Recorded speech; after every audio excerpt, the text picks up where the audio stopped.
ہم کریں گے ہر مظلوم کی حمایت۔ السلام علیکم ناظرین، میں ہوں حرین فاطمہ اور آپ دیکھ رہے ہیں حمایتی نیوز HD چینل۔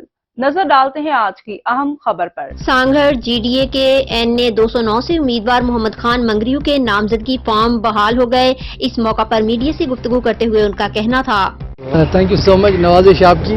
کیا دیکھیں، میں گرینڈ ڈیموکریٹک الائنس کی طرف سے متوقع انشاءاللہ تعالی امیدوار ہوں، اور میں کانٹیسٹ اس لیے کر رہا ہوں کہ تعلیم کے لیے کانٹیسٹ کر رہا ہوں، میں کانٹیسٹ کر رہا ہوں شعور کے لیے، میں کانٹیسٹ کر رہا ہوں ایک عام انسان کے بنیادی سیاسی حقوق کے لیے، بنیادی حقوق کے لیے، صحت کے لیے۔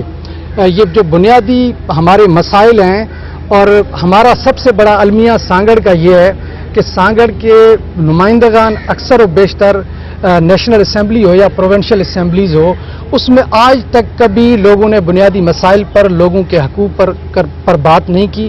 کسان کے حق پر بات کبھی نہیں کی گئی، مزدور کے حق پر کبھی بات نہیں کی گئی، سانگھڑ میں لوڈ شیڈنگ کے مسائل ہیں اس پر کبھی بات نہیں کی گئی، سانگھڑ میں گیس کے مسائل ہیں اس پر کبھی بات نہیں کی گئی، سانگھڑ میں صحت جو ہمارے ہاسپٹلز ہیں وہ ریفر سینٹر بن گئے اس پر کبھی بات نہیں کی گئی۔ سندھ میں تعلیمی طور پر سانگھڑ اس وقت سندھ میں آخری جو اضلاع ہیں ان میں شامل ہوتا ہے، اس پر کبھی بات نہیں کی گئی۔ تو اسی لیے میں بنیادی طور پر اسی نعرے کے ساتھ آ رہا ہوں کہ انشاءاللہ تعالی قبلہ پیر صاحب پگاروں کی نظر کرم ہوگی، اور اگر میں یہاں سے امیدوار گرینڈ ڈیموکریٹک الائنس کی طرف سے منتخب ہوتا ہوں تو میرا بنیادی جو عام انسان ہے اس کے مسائل ہی میری ترجیح ہیں۔ عام انسان کے جو مسائل ہیں اس میں سے پہلا جو خصوصاً قبلہ پیر صاحب پگاروں کا بھی جو سلوگن ہے یا جو منشور ہے، انصاف، تعلیم، صحت، روزگار، اور اس کے ساتھ ساتھ قبلہ پیر صاحب نے عزت کو بھی شامل کیا گیا ہے، تو یہاں لوگوں کی عزت کو بھی ہمیشہ مجروح کیا جاتا ہے۔ تو ہم نے ایسا ایک سیاسی نظام لانا ہے جس سے ایک عام شخص عزت دار بھی محسوس کرے، اس کی عزت کی کبھی پامالی نہ ہو، اور وہ اپنے عزت کے دائرے کے اندر رہتے ہوئے عزت کے ساتھ اپنے تمام تر بنیادی مقاصد، بنیادی حقوق حاصل کر سکے۔ اسی سلوگن کے ساتھ آئیں، اور انشاءاللہ میں پر امید ہوں کہ سانگھڑ کے عوام جو ہیں وہ اس وقت بخوبی یہ سمجھ رہے ہیں، انہیں اندازہ بھی ہے کہ کون سا فرد، کون سا شخص ان کی صحیح نمائندگی کر سکتا ہے۔ تو انشاءاللہ تعالی ہم منتظر ہیں ہماری لیڈرشپ کے، خصوصاً قبلہ پیر صاحب پگاروں کے، ان کا جو بھی فیصلہ ہوگا ہم انشاءاللہ تعالی اس فیصلے کے تحت ہی اپنی سیاست کو آگے بڑھائیں گے۔ جس پلیٹ فارم سے آپ آنا چاہ رہے ہیں اس پلیٹ فارم سے کبھی میرٹ ہوئی ہے؟ ہمیشہ سے میرٹ ہے اس پلیٹ فارم پر۔ آپ یہ دیکھیں کہ پیر صاحب پگاروں واحد لیڈر ہیں سندھ میں جنہوں نے ہمیشہ دوسرے لوگوں کو چانس دیا۔ باقی لیڈرشپ آپ دیکھ لیں، پیپلز پارٹی کی لیڈرشپ نے وزیر اعظم شپ یا پرائم منسٹر شپ اپنے گھر سے کبھی باہر نہیں نکالی۔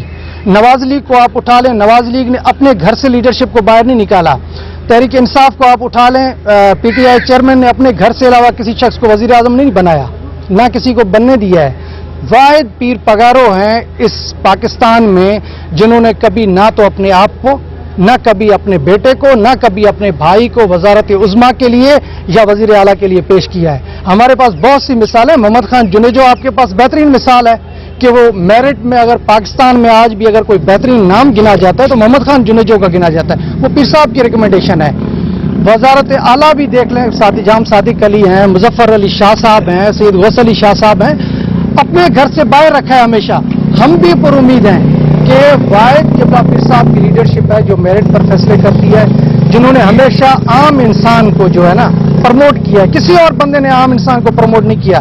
یہ سانگھڑ کی آپ ہماری جو فنکشنل لیگ کی خصوصاً سیاسی لیڈرشپ ہے، آپ اس کو دیکھ لیں کہ کوئی نیشنل لیڈرشپ میں سے یہ لوگ نہیں تھے، لیکن ان کو وفاقی وزیر بنایا تو قبلہ پیر صاحب پگاروں نے بنایا ہے۔ تو پیر صاحب پگاروں ہمیشہ ایک کھلے دل کے انسان ہیں، وسعت ان کی سوچ میں ہے، عزت و احترام لوگوں کو دیتے ہیں، تو وہ ہمیشہ میرٹ پر ہی انہوں نے لوگوں کو بڑھایا۔ لابنگ کے بغیر کہا جاتا ہے کہ آگے آنا بہت مشکل ہے۔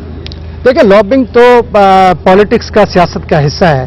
ہر شخص کو یہ حق ہے کہ وہ اپنے لیے لابنگ کرے، اپنے لیے لوگوں کو مطمئن کرے، لوگوں کو آمادہ کرے کہ لوگ اس کے لیے کھڑے ہوں، لوگ اس کے ساتھ ٹھہریں، اور ہم بھی جستجو کر رہے ہیں۔ اور ہر شخص کا جستجو کرنے کا اپنا اپنا طریقہ ہوتا ہے. ہمارا جو جستجو کرنے کا طریقہ ہے وہ یہی طریقہ ہے کہ ہم عوام کے بنیادی مسائل کے لیے آواز اٹھائیں گے, بنیادی حقوق کی جنگ لڑیں گے. اور سانگڑ کے لوگ انشاءاللہ, میرا ماضی بھی لوگوں کے سامنے ہے, ڈسٹرکٹ کاؤنسل آپ کے سامنے ہے, اس میں اگر آپ نے پچھلے 4 سال کی جو پرفارمنس دیکھی ہوگی تو وہ سب لوگوں کو پتہ ہے کہ اپوزیشن کا کردار کس فرد نے, کس شخص نے ادا کیا ہے. تو ہمارا لابنگ کا میتھڈ ہمیشہ سے یہی رہا ہے, میرٹ کا طریقہ رہا ہے. تو انشاءاللہ پر امید ہے کہ قبلہ پیر صاحب پگارو انشاءاللہ تعالی جو بھی فیصلہ کریں گے وہ میرٹ پر ہی ہوگا, اور سانگڑ کے حق میں جو بہتر فیصلہ ہوگا وہی ہوگا انشاءاللہ تعالی. اگر آپ کو ٹکٹ نہیں دیا جاتا تو 8 فروری کے بعد کیا پالیسی ہوگی آپ کی؟ مجھے ٹکٹ نہ بھی دیا جائے تو میری 8 سے نہیں, میری آج سے ہی پالیسی واضح ہے. میری پالیسی وہی ہے جو قبلہ پیر صاحب پگارو کی پالیسی ہے. میں حر ہوں اور میری پالیسی جو کبھی اپنی پالیسی نہیں ہوتی, اور ایک حر کی پالیسی وہی ہوتی ہے جو پیر پگارو کی پالیسی ہوتی ہے. میری پالیسی کوئی ڈفرنٹ نہیں ہے. اور میں یہ بھی ساتھ واضح کرنا چاہتا ہوں, میں سیاست کسی سیٹ کے لیے نہیں کر رہا, میں سیاست عام بندے کی آواز بننے کے لیے کر رہا ہوں. اگر سیٹ نہیں بھی ملتی تب بھی عام بندے کی آواز میں تب بھی بنتا رہوں گا, عام بندے کی آواز اٹھاتا رہوں گا. اس کے لیے مختلف پلیٹ فارمز ہیں, مختلف چینلز ہیں, مختلف میتھڈز ہیں. تو ہمارا مقصد تو ہے ایک عام شخص کی آواز بننا, وہ ہم عام شخص کی ہمیشہ سے آواز بنتے رہیں گے. یہ نیشنل اسمبلی یا پروونشل اسمبلی یہ اچھے پلیٹ فارم ہیں, ہم پلیٹ فارم اس لیے کرتے ہیں کہ ایک مؤثر آواز یہاں سے بلند ہوتی ہے, لیکن اور بھی بہت سارے میتھڈز ہیں اس میں ہمارے پاس.